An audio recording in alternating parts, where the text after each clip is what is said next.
freaking finally, man. I feel like this video should be made like a week ago. Anyway, next week on Tuesday, as usual, we got a broadcast for an announcement for the 4th DLC character. And oh, it's also a collab with Dissidia Final Fantasy All-Star. Haven't seen that in a while. But you know, you can't ignore that part anyway, since this game probably not gonna come to the console anytime soon. And hell, if we ever gonna get a single soundtrack for NT. You might wonder what is up with that mini rant I have at the beginning. It's because I thought this broadcast is going to be announced last week. AKA, the actual broadcast is supposed to be today. Why do I think that? Well, aside from my superior mind power, it's because since NT released, each broadcast have been apart from each other for exactly 4 weeks. But for this one, they decided to delay for a week. I guess to make it that it's one broadcast per month, but man, if they follow that 4 weeks pattern, the 6th DLC character will be announced exactly on Christmas Day. That's a missed opportunity right there. Anyway, no use dwelling on that. So, is there any hint for which character is going to be in the spotlight for this broadcast? Well, sadly, unlike Locke and Renoa, there aren't that many hints here aside from being a male character and being from Final Fantasy 8 to 15. That's it, no more hint from developers, no info from the event, nothing. So what do? Actually speculate this time. And there's going to be a lot of candidates. I can't actually pin down as hard as when I did with Locke and Renoa, so instead I'm gonna list a few candidates here and there for each title. But before I go into it, I need to address 2 things. 1. Some characters that I have already been addressed before in the first DLC video, I'm gonna only briefly mention it here. So Caius, Sid, Rain, Arden, here you go. And 2, I know the whole thing about the data mining stuff that happened a while ago, but I'm gonna semi-ignore that. I don't want to mention it since it hyped things up way too freaking early than it need to be. And it's the launch version of the game that got data mined, so who knows if they changed the plan midway through. Although obviously some of these candidates are also in that data mine, so if you want to know about that, just go find it for yourself. So here are some possible characters aside from 3 that I already mentioned. I can skip Final Fantasy 8 no problem. No way in hell where they're gonna have 2 new characters from the same game in the same season pass. And that logic also go with 12 as well. For 9, I think there's some male playable character that kinda fit, like Steiner is one of them. But I can see many people want Vivi, and sadly, despite being the #1 choice of Final Fantasy 9, I don't think this one is going to be for him. There's already like 9 marksmen in the game, and the last DLC character is also a marksman, so yeah, he need to wait a bit. For 10, many people want Oren since he's a badass, but you know, I'm about 80% sure that the 5th DLC character is going to be Yuna, so I think any more Final Fantasy 10 character needs to wait. For 11, oh god, it's not like there's a reason that it will not be character from 11. There's a small reason which is Prish, but that's pretty damn low.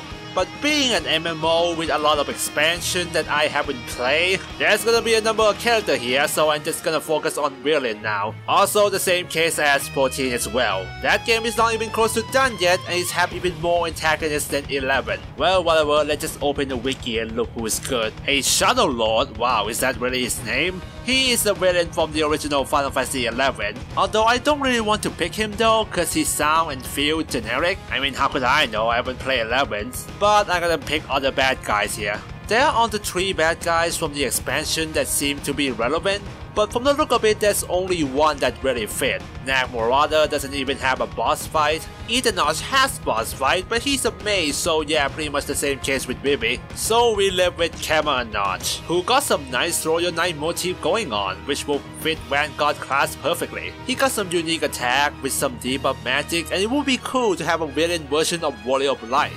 After that, I'm gonna go ahead a bit for 14 since it's going to be a short one. I'm only going to stick with the Ram Reborn version so I can actually control my choice here. Cause I might have played 14 but I haven't finished any expansion yet. So I will go with Gaius obviously. Hell, his boss fight takes place before the Final Fantasy 14 stage in Dissidia. He got some unique move here and there as well. Being in a heavy armor will also fit Vanguard type. And he got a freaking Katana Gunblade, man! Guntana!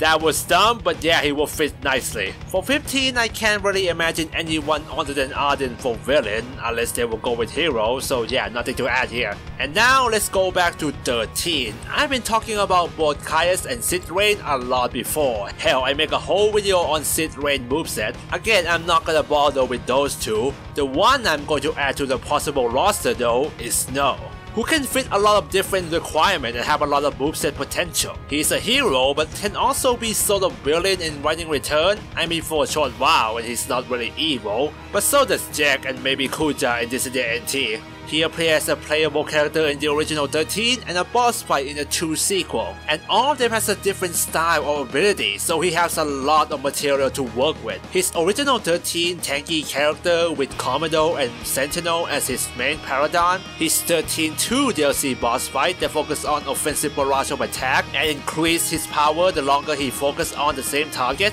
boy that will be right on many people's alley. Or Lightning Return Seed boss fight with counter ability and more unique attack. Yeah, his personality can be like a drug addict, but all his playstyle fit Vanguard role that the game clearly lacking, and he's probably one of the most popular characters out of all these candidates, at least in Japan. And that's it. If you have your own choice, comment down below.